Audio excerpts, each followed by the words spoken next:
Oke, di video sebelumnya kita sudah selesai membuat mengget data, get data. Kita sudah selesai get data by ID. Jika kita lihat di project sebelumnya ya, mana di user handler, di sini kita sudah membuat sebuah function user handler get by ID dan memberikan sebuah respons menggunakan yang entity ya, di entity-nya saja, dan tidak menggunakan yang struct response yang berbeda atau kita custom sendiri. Jadi kita sementara menggunakan yang entity saja untuk responnya sama dengan yang entity. Kemudian selanjutnya kita akan membuat sebuah update, method update. Kita buat dulu di sini. Bisa kita buat root, put, metodenya put ya, put, kemudian user dengan parameter ID. Nanti kita akan buat di sini sebuah handler dengan nama user handler update seperti itu. Nah, di sini merah kan karena belum kita buat. Jadi kita copy saja yang di sini, kemudian kita kembali ke file userhandler.go dan kita buat di sini sebuah function. Kita pastekan nama functionnya tadi. Kita passing di sini konteks pointer fiber context, kembalikan error, dan pastinya kita returnkan jika berhasil ya. Kita akan mereturnkan ini, dan jangan lupa kita buat dulu var user, tipenya adalah entity user. Oke, kemudian di sini kita buat logiknya. Pertama yang perlu kita lakukan adalah kita get by ID. Kita get by ID, jadi kita bisa lakukan hal yang sama seperti yang di sini. Sama seperti yang di sini ya. Kita bisa lakukan seperti ini. Kemudian kita cek errornya. If ini juga sama,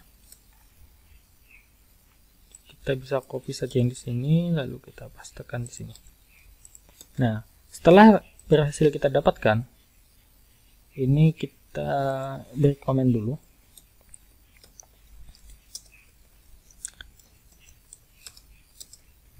Check available user. Kemudian dari sini kita akan update user data.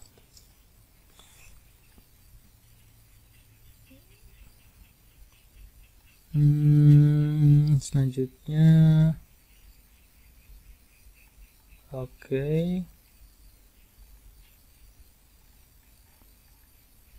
jadi untuk update kita misalkan di sini create request, kita bisa buat sebuah struct baru, katakanlah di sini update request. Kenapa saya bedakan? Mungkin di suatu kasus bisa jadi kita tidak bisa untuk mengupdate si email, atau bisa jadi nanti untuk email, katakanlah nanti misalkan kita buat sebuah fungsi di mana di situ nanti ada update credential ya. Ini dalam sebuah kasus yang lain. Jadi di sini mungkin password katakan. Jadi dia hanya mengupdate passwordnya saja, atau email. Mungkin di sini tepatnya kita buat email dalam kasus ini. Jadi untuk update email kita bedakan. Jadi kita buat di sini email, kemudian di sini juga email. Nah, di sini kita validate required. Sama halnya dengan ya, ini bebas mau di require atau tidak. Untuk name pastinya jelas kita buat require atau tidak juga bisa sih, tanpa validasi ya. Jadi kita tidak kita membuatkan istilahnya optional. Di sini mau diubah seperti apa. Jadi tapi nanti kita akan buat sebuah logiknya di handlernya. Oke, jika sudah kita dapatkan, maka kita binding dulu. Coba kita lihat sebelumnya di sini. Di sini kita melakukan validasi, kita kasih komen dulu. Validasi request.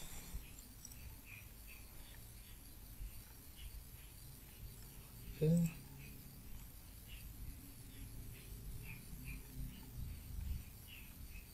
Nah, kita lakukan hal yang seperti ini.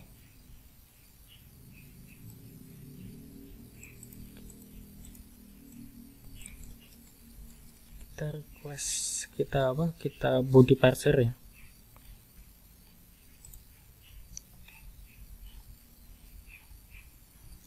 Kita letakkan di bagian mungkin di awal. Body parser untuk si user, jika kita lihat di sini new dari user create request. Oke. Maka di sini juga kita akan buat mana tadi? Tadi kita letakkan di Oke, di sini kita salah meletakkannya. Tepatnya kita letakkan di sini.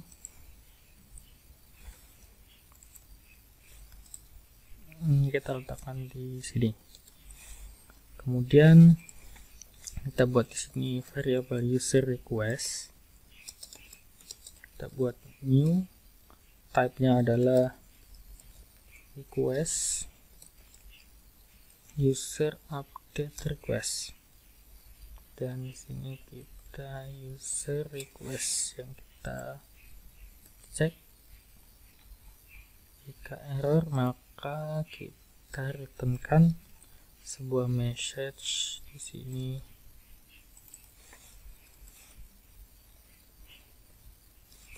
di mana di sini statusnya adalah bad request. Oke, jika berhasil maka kita update datanya. Cara mengupdate-nya adalah kita ambil data user ini, bukan kita ambil, kita replace dengan yang baru, dengan request, dengan update request ya. Katakan di sini name sama dengan user request name. Nah, hanya saja jika diisi string kosong, dia akan mengupdate name-nya menjadi string kosong. Sedangkan itu tidak kita mau. Itu bukan yang kita inginkan, maka di sini kita beri kondisi if user request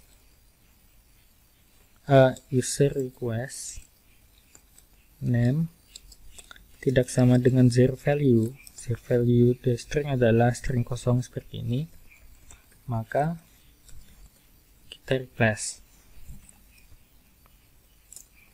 Selanjutnya untuk yang lain mungkin kita isi share optional. Untuk requestnya tadi ada address, user request address, dan juga ada font, user request font, seperti itu. Kemudian yang kita lakukan di sini user ini kita lakukan adalah,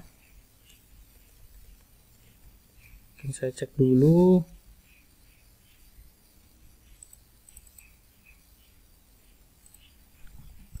yang kita lakukan, kita memanggil database DB, kemudian panggil save. Apa yang kita save itu adalah reference ke variabel user. Kemudian kita bisa cek juga di sini. Kita pakai ini. Kita cek apakah dia error. Kita error save atau katakan sini error update. Kemudian kita cek if error update tidak sama dengan nil, maka yang kita kembalikan return JSON dengan status 500. Di sini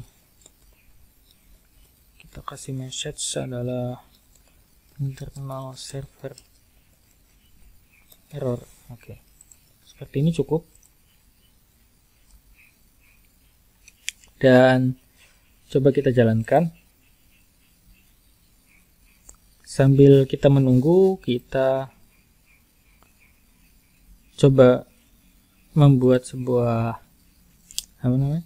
request. Di sini kita duplikat saja, kemudian kita ganti metodenya menjadi metode put, http method put. Lalu di sini kita ganti update by ID. Jangan lupa kita passing di sini ID-nya, katakanlah di sini ID 3. Di mana ID 3 itu ada name tapi tidak ada email dan tidak ada data yang lain kecuali hanya name, created at, updated at, dan ID. Nah, di sini akan kita update datanya. Coba kita cek kembali apakah sudah berjalan. Oke, sudah berjalan. Jika kita lihat di request tadi, kita bisa mempassing name, address, dan phone. Maka kita mungkin di sini karena dia tidak kita validasi, jadi bisa kita isi seperti ini. Dimana sebelumnya jika kita lihat get by ID, oke, di sini get by ID, katakan 3, insert not found. Oke, kenapa not found?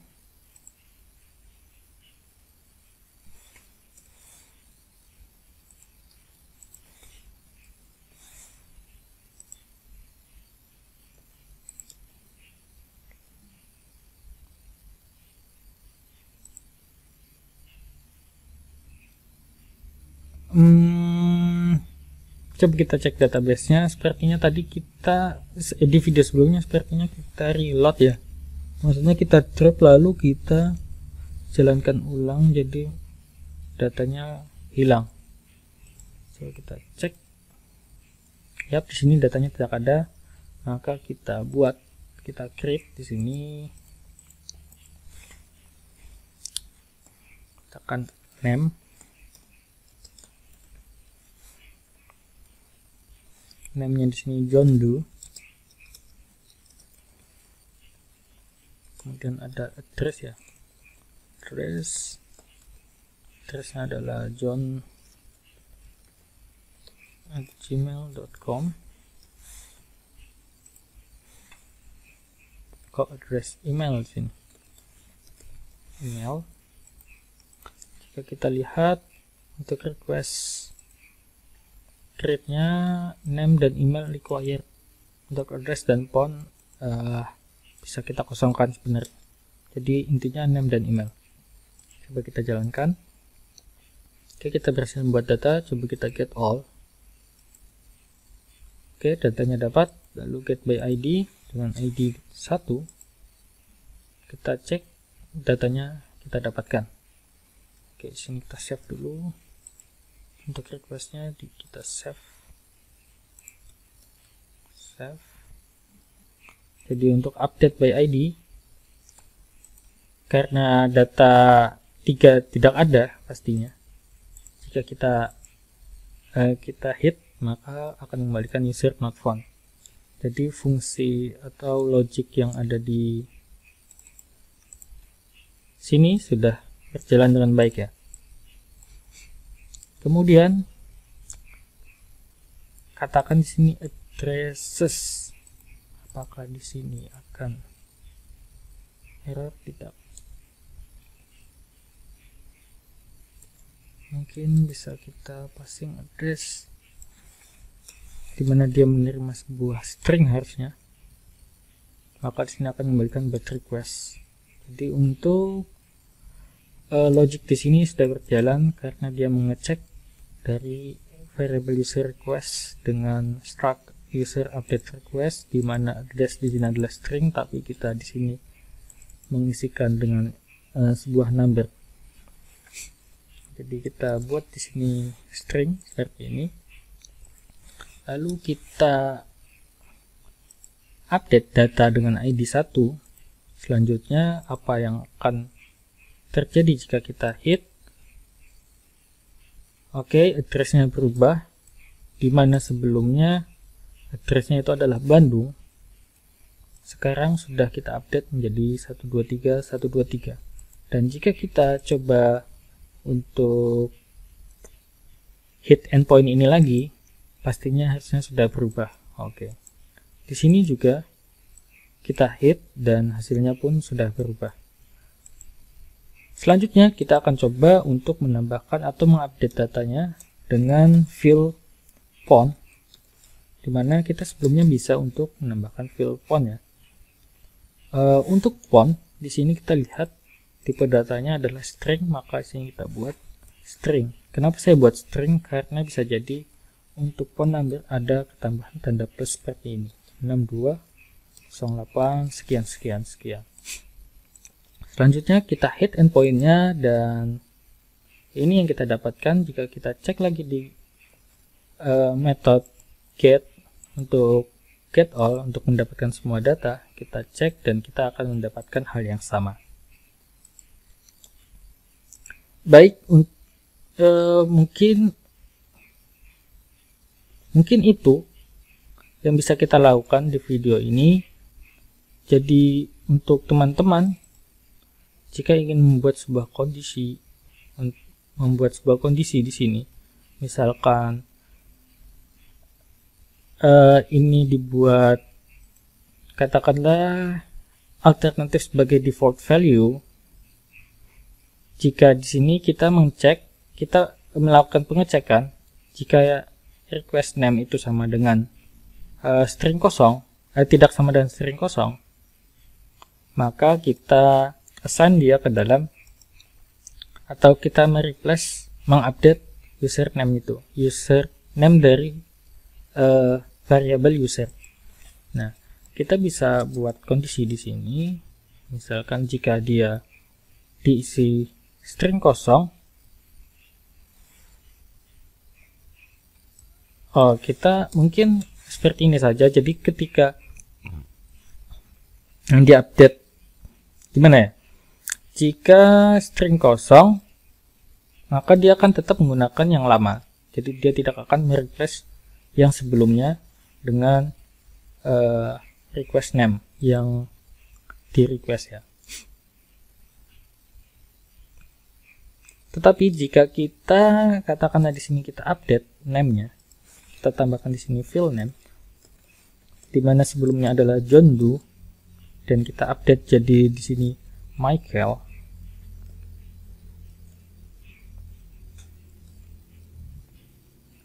Katakan di sini Mike saja, Mike.